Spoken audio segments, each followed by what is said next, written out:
Lagi ke pertanyaan selanjutnya, Ya, bagaimana tanggapan Bapak Pendeta ya. tentang pemuka agama Kristen yang saling tidak mendukung sesama pendeta? Terima kasih untuk penjelasannya.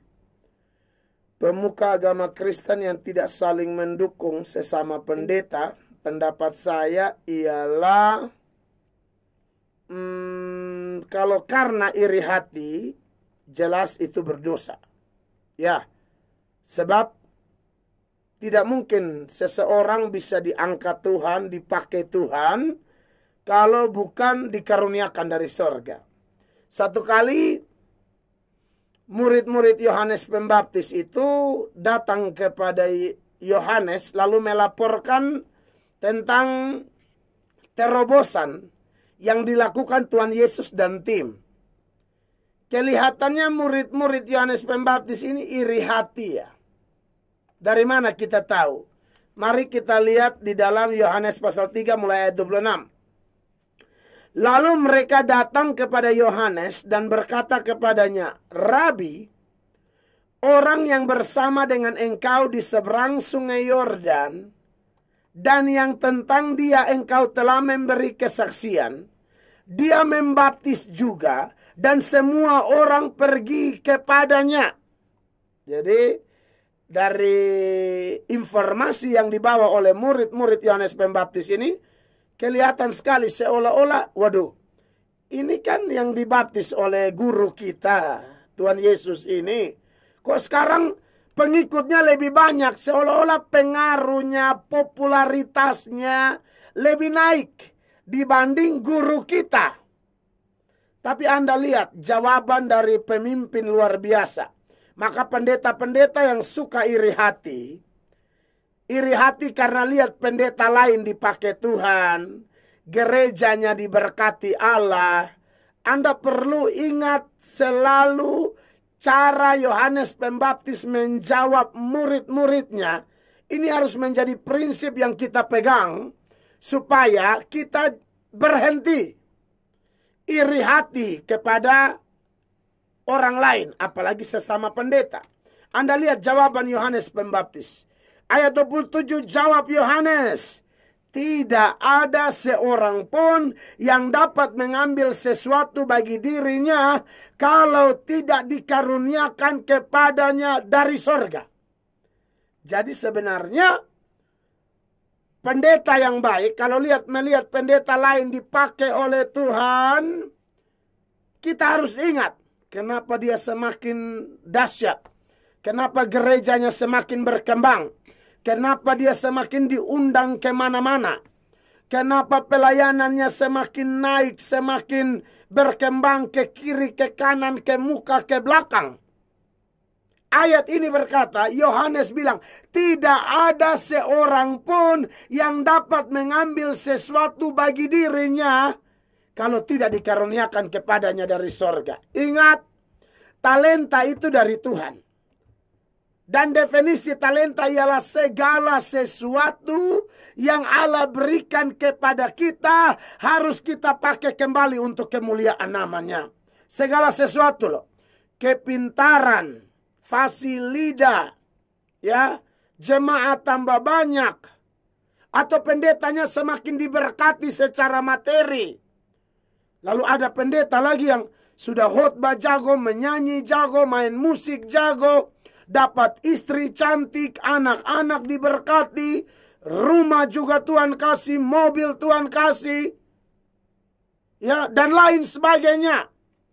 Saudara, ini kelihatannya talentanya banyak sekali ya.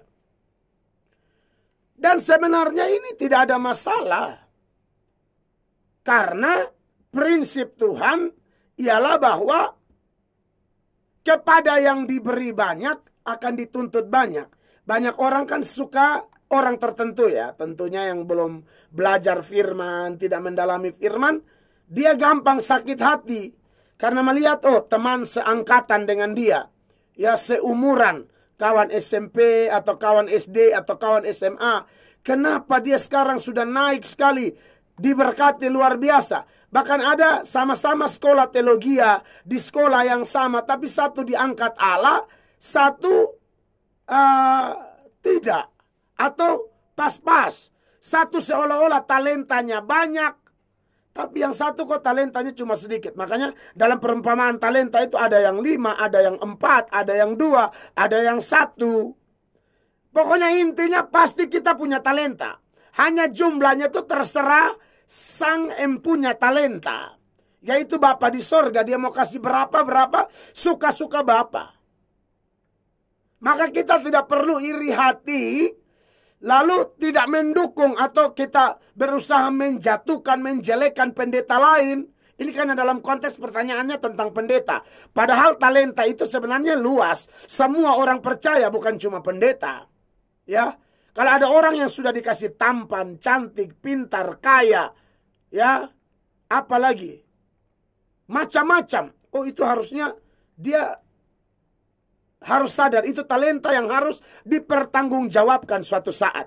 Makanya di dalam Lukas 12 ayat 48 saya kasih ingat ya buat Anda yang punya talenta banyak, entah pendeta, entah orang Kristen, dengar ayat ini. Lukas 12 ayat 48, tetapi barang siapa tidak tahu akan kehendak tuannya dan melakukan apa yang harus mendatangkan pukulan, ia akan menerima sedikit pukulan. Nah, yang bagian B-nya yang saya mau persoalkan. Setiap orang yang kepadanya banyak diberi, daripadanya akan banyak dituntut. Dan kepada siapa yang banyak dipercayakan, daripadanya akan lebih banyak lagi dituntut. Jadi saudara, pikir orang yang dapat talenta banyak itu dia aman-aman. Aduh. Saudara ingat ya, saudara dikaruniakan waktu, pengaruh, harta, pangkat. Seperti yang saya bilang, fisik yang cantik, tampan, otak yang pintar. Saudara pikir itu nanti Tuhan tidak tagih kah?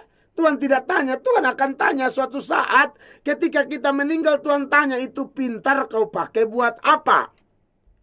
Kau pakai untuk bangun gereja kah? Beri kepintaranmu untuk buat gereja berkembang atau tidak? Karena banyak orang pintar tapi akhirnya pakai jadi pintar tipu ya, pintar bikin bodoh orang. Lalu itu cantik tuh kau pakai buat apa? Ini contoh. Pakai untuk melayani Tuhan, singer, jadi majelis, atau ganggu suami orang. Nah, itu nanti ditanyai. Karena kalau kau senyum tuh bapak-bapak rasa-rasa mau tabrak gerbang gereja. Senyumanmu menghancurkan banyak suami orang ya. Karena memang dia senyumnya tuh senyum bukan memuliakan Allah tapi penggoda pencobaan. Begitu ya. Ya, makanya ada istilah pelakor. Pelakor-pelakor yang sudah cantik ya, badan bagus lagi, wangi lagi. Dia masuk gereja tuh dia kabas pakai slow motion. Jadi dia darah Yesus berkuasa. Dengan tujuan apa? Penggoda pencobaan. Nah, ini saya kasih contoh saja. Memang ini bukan bercanda, tapi faktanya kan memang ada kayak begitu. Ada yang tampan tapi ganggu istri orang. Padahal itu tampan, itu cantik, pakai untuk memuliakan Allah. Begitu. Dan saya akan terus khotbahkan ini, ingatkan ini, sebab banyak orang tidak menyadari ini, akhirnya rusak. Ya, jadi sekali lagi, jangan iri. Karena talenta beda-beda, dan yang sudah dapat talenta, apalagi talentamu banyak, tolong pertanggungjawabkan. Dan bagi Anda yang protes orang yang dapat talenta, Anda bukan sedang protes dia, Anda protes Tuhan. Sebab Yohanes bilang, tidak ada seseorang bisa ambil sesuatu bagi dirinya kalau tidak dikaruniakan dari sorga. Apalagi sesama pendeta. Tapi begini, saya mau ingatkan ya. Kalau ada kasus, saudara mungkin melihat pendeta A, dia seolah-olah menyerang pendeta lain. Nah, Anda juga jangan bilang dia iri, belum tentu dia iri. Jangan sampai memang dia dipakai Tuhan untuk menegur pendeta lain yang ajarannya kacau. Yang ajarannya sudah tidak alkitabiah. Menurut saya itu boleh. Kan Anda kan tidak lupa dong, saya selalu ingatkan bagaimana Paulus menegur Simon Petrus di dalam Galatia pasal 2 ayat 11 sampai ayat 14. Di sana Paulus menegur Petrus secara terang-terangan di depan umum karena Petrus, Barnabas, dan beberapa orang Yahudi yang sudah menjadi Kristen ternyata dikuasai oleh kemunafikan. Di sana Paulus bertindak sebagai alat Tuhan. Nah, kalau kita yang tidak melihat duduk berdirinya, asal lihat Paulus tegur Petrus lalu kita anggap Paulus tidak mendukung Petrus. Bukan. Ada kemunafikan di sana, makanya Paulus menegur Petrus. Perhatikan ya, Galatia pasal 2 ya, mulai ayat 11. Jadi kalau konteksnya seperti ini bukan iri hati, tapi justru ini bagus untuk menolong hamba Tuhan lain supaya jangan munafik, jangan ajar yang sesat-sesat dan lain sebagainya.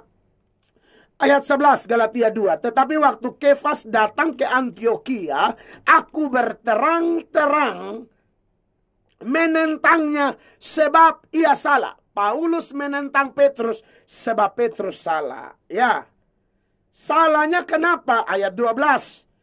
Karena sebelum beberapa orang dari kalangan Yakobus datang, ini orang-orang Yahudi, ia makan sehidangan dengan saudara-saudara yang tidak bersunat. Jadi Petrus kayak mau cuci tangan begitu ya, munafik lah. Tetapi setelah mereka datang, ia mengundurkan diri dan menjauhi mereka karena takut akan saudara-saudara yang bersunat. Jadi Paulus lihat loh, kamu bukannya takut Tuhan, takut manusia. Mau merangkul tuh total, jangan pilih-pilih kasih, begitu loh. Ayat 13. Dan orang-orang Yahudi yang lain pun turut berlaku munafik dengan dia, sehingga Barnabas sendiri turut terseret oleh kemunafikan mereka. Anda lihat, kemunafikan membuat hubungan hamba-hamba Tuhan menjadi rusak. Dan ini perlu ditegur. Makanya Paulus tegur. Ayat 14.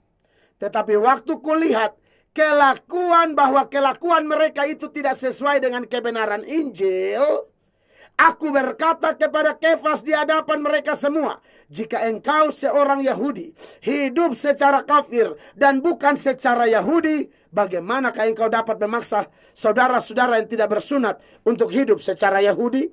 Apakah Paulus dan Petrus bertengkar hebat? Kelihatannya iya, tapi apakah ini gara-gara iri hati atau tidak saling mendukung? Tidak. Justru ini cara Tuhan untuk menegur hamba Tuhan lain. Jadi saya pribadi pun kalau ada pendeta yang ajar aneh-aneh, mengatakan ada jalan lain, oh saya bantah. Tidak ada jalan lain Pak Pendeta. Pak Pendeta mungkin lulusan sekolah dari luar negeri, sekolah-sekolah liberal, dan itu sesat. Yesus itu satu-satunya jalan, tidak ada jalan lain. Kurang ajar sekali kalau ada pendeta mengatakan Yesus salah satu jalan, bukan satu-satunya jalan. Kalau ajaran seperti ini ada, maka ini adalah penghinaan terhadap pengorbanan Yesus di Golgota. Masa Tuhan kita menderita begitu rupa, sangat-sangat menyakitkan, sangat mengerikan, lalu hanya menjadi salah satu jalan? Itu jelas menghina Yesus. Ya, Paulus berkata dalam Galatia pasal 1 ayat 8 dan 9, jangankan manusia, malaikat sekalipun, kalau berani beritakan Injil yang lain, terkutuklah dia. Maka saya pikir kalau kasus seperti ini ada pendeta A bantah pendeta B gara-gara pendeta B-nya ajar sesat atau kelakuannya tidak bermoral, munafik, bersinah. Oh, saya pikir boleh dong. Karena kita bilang besi menajamkan besi, orang menajamkan sesamanya. Begitu. Saya sendiri sering ditegur dan saya bersyukur buat teguran-teguran itu. Saya pernah dikelilingi hamba-hamba Tuhan senior, lalu mereka suruh saya berlutut, doakan saya.